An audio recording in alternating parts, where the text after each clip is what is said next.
De retour sur le plateau, c'est le printemps, comme vous savez, c'est le temps de parler ce qui se passe dans vos plates-bandes et sous vos plates-bandes et avec vos plates-bandes, les théories qui éclairent, dit-on. Stéphanie Lémal, bonjour. Bonjour Pello, ça va bien? C'est beau, ça. Merci, merci. New Look, Eastman Beach. Oui, c'est ça. Pour le C'est- printemps. Ben oui, pourquoi pas. Mhm. On va parler des théories qui éclairent. C'est la partie 2 de ce qu'on a déjà connu il y a quelques semaines déjà. On continue dans le potager. Dans le Et fond. voilà, et c'est ça. Mhm. Et là, on va parler de planches de culture potager en carré. Ben, oui, c'est ça. Donc, j'ai sorti 4 théories, si on veut, OK. de potager. La première, celle qu'on connaît un peu tout le monde en planche ou en carré, c'est celle qu'on voit chez nos grands-parents, chez nos parents. Bon, c'est des planches comme ça qui font surélever le potager. Ça permet de rentrer là-dedans une terre qui est peut-être plus nutritive que celle qu'on a déjà sur place. Par contre, le désavantage, c'est qu'il faut un peu connaître l'ébénisterie parce qu'il faut avoir les outils, tout ça. Donc, ça augmente un peu le budget pour le potager. Mais c'est quelque chose qu'on connaît bien. Vous pouvez trouver des informations sur Loïc le jardinier et sur 3 fois par jour, Marie-Lou. C'est un livre de recettes qu'on connaît assez bien au C'est Québec. vrai, Là. oui. Alors, voilà. Puis c'est joli. Donc, on connaît ça. C'est une façon simple de partir un potager. Tu as aussi la permaculture, forêt nourricière et jardin auto-fertile. Oui, ça, c'est comme l'autre spectre complètement. C'est le spectre vraiment plus naturel, plus environnemental, mais ça demande autre chose comme connaissance. D'abord, il faut prendre une formation parce que c'est plus complexe. On veut vraiment aller imiter la nature. Donc, on veut vraiment une biodiversité. On invite les insectes, les animaux. Ah, mon Dieu.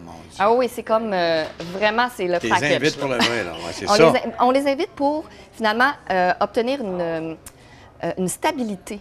Parce que plus on a une biodiversité, moins on va être attaqué massivement.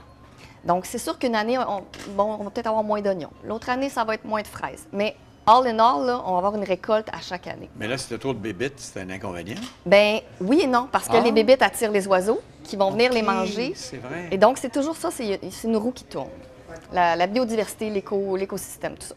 Comment la- on reconnaît Ouais, c'est ça. le jardin auto-fertile, souvent, c'est que j'ai une petite photo ici. Le jardin auto-fertile, il a des arceaux. Alors, on le reconnaît bien avec les arceaux parce que dans le jardin auto-fertile, on veut des choses qui vont aller grimper sur ces arceaux-là. OK. Ouais. Le forest garden, le jardin, la forêt nourricière, comment on le reconnaît? Lui, bien, il y a tout le temps des arbres fruitiers qui voisinent des arbustes, qui voisinent des plantes plus basses. OK. On peut aller visiter le jardin de Herborford pour... D'ailleurs, tu as envoyé les photos à Marco. On les oui, voit c'est ça, d'ailleurs on va pendant voir que tu ça parles. sur le site Internet. Parle-moi du Huge Culture. Oh C'est oui, quoi ça? moi aussi, il faut que je pratique mon allemand, le Hugelkultur. Hugelkultur, OK. Ouais. Donc, ça vient de l'Allemagne. C'est un peu dans la même lignée que la permaculture, donc très écologique, tout ça. La grosse différence, c'est que ce sont des buttes immenses, Ah oui? 6 pieds d'eau. Et puis, l'intérieur de la butte, ce sont du bois. Donc, toutes sortes de branches, de morceaux de bois qui vont pourrir là. Et en pourrissant, ça va venir nourrir les racines. Ah bon? Ça va aussi accumuler l'eau. Donc, moins d'arrosage. En fait, on n'est pas supposé arroser, c'est supposé C'est la prendre nature soin. qui fait ce C'est la qu'elle doit nature qui faire. le fait, C'est exactement. Ça nourrit et ça abreuve les cultures. Et puis l'autre avantage, ben, c'est qu'on ramasse nos fraises, nos framboises à la hauteur d'homme. là. Tu sais, on n'a pas besoin Ça de se pousse pencher. bien. Et ça pousse très bien. Ah bon? Voilà. Hugelkultur. Et puis, c'est ça, allemand. dans l'image que vous voyez à la C'est ça, télé, c'est on ça. voit bien l'intérieur. là. C'est bon. Mm. Plate-bande comestible, ça, on en connaît beaucoup de ça. Ça, on en connaît, oui et non. Non? Souvent, on a la plate-bande horticole. Ah oui, c'est vrai. Et ce que je propose, dans le fond, c'est que dans les trous, parce que tout le monde a des trous dans une plate-bande, Oui. puis là, on remplit ça de paillis, puis on se dit, bon, qu'est-ce qu'on fait avec ça? Bien, pourquoi pas tasser le paillis, rajouter une pomme de salade, On une peut faire rhubarbe, bien sûr qu'on peut faire Ah bon? ça. Ça vient, encore une fois, agrémenter le côté biodiversité de la plate-bande. Ensuite, ça vient rajouter des couleurs, des textures. Qui a dit qu'une feuille de carotte, c'était pas joli? Ça peut être très joli. Une rhubarbe, c'est très joli aussi. Donc, on vient cacher ça à l'intérieur d'une plate-bande qui, elle, est pleine déjà de couleurs, de fleurs. Et puis, on va... Plus qu'on en a, mieux que c'est. Plus qu'on en a, mieux que que ça c'est. donne de belles photos aussi, C'est- parce qu'on en parle. Dans on le veut pas. budget, c'est presque rien parce que C'est dans le fond, ça. on a déjà le terrain qui est là. Il faut juste peut-être venir amender un peu la terre parce que les plantes potagères sont beaucoup plus friandes de nutriments. Puis dans les 4 théories, la meilleure, ce serait? La meilleure, c'est celle qui vous convient. Ah Donc, bon? si vous êtes de ceux qui sont plus... Vieux jeu, planche de culture? Non, oui, pas vrai. ben, pourquoi peut pas? arriver, Tu sais, ça pourquoi peut, pas? ça peut. Oui. Mais j'aime bien Il y a plate-bande une comme esthétique style, moi, par aussi. exemple.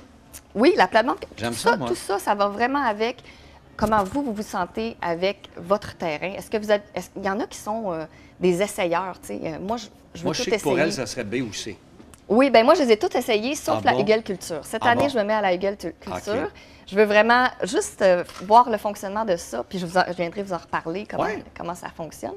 Mais j'ai déjà une forêt nourricière, un jardin autofertile dans ma cour, et ça fonctionne très bien. Moi, je n'ai jamais eu à arroser mon jardin Il autofertile. y en a qui ont déjà commencé, mais comme elle et moi, à Saint-Denis de Brompton, il y avait de la neige mardi matin encore. Oui, il y a encore un Fait peu de que, neige. Ouais. On commence quand, là? On attend quand? Et c'est-tu le temps?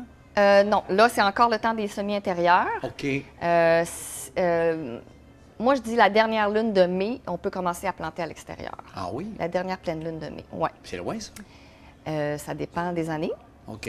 Là, je n'ai pas regardé cette année. Moi, Mais ça, comme franchement. Pâques était 2 semaines plus tard, la lune donne encore plus tard, parce qu'on s'en va plus tard. On vient de la voir, la Oui. lune. Fait que, ouais, La lune d'après d'avril, moi, on vient de la voir, donc en Ouais. mai, elle doit être un petit peu plus elle tard. doit être un peu plus tard. Ouais, Donc, ça veut dire avant le début du mois de juin, dans la Oui. dernière de mai à peu près. À peu près. Là, on peut commencer à l'extérieur. Oui, oui. Puis le temps va être bon pour ça. Ça devrait être bon. Mais il faut toujours vérifier un peu la météo. S'il y a des gels, gardez vos plantes à Ça, l'intérieur. vous avez raison, surtout dans notre coin de pays. Oui. Parce qu'on est dans le fameux couloir Beaumont-Orford qui s'en va vers Oui, le c'est lac vrai. Il y Saint-Jean a et beaucoup le de vent Saguenay. aussi.